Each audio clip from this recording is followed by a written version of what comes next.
This painting on the shirt was commissioned by a famous American actor. There's no doubt you'll know him, but I'm not going to tell you who it is.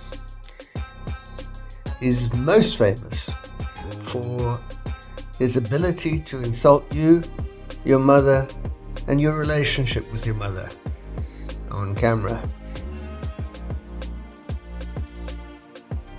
He's been in multiple movies, successful movies. And I have a WhatsApp from him, indirectly from him, explaining that he likes hummingbirds.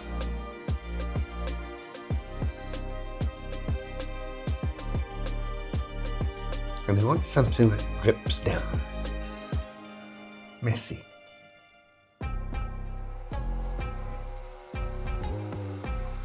And that's what I produced for him. And there's the pants to go with it. And a couple of other garments we threw in.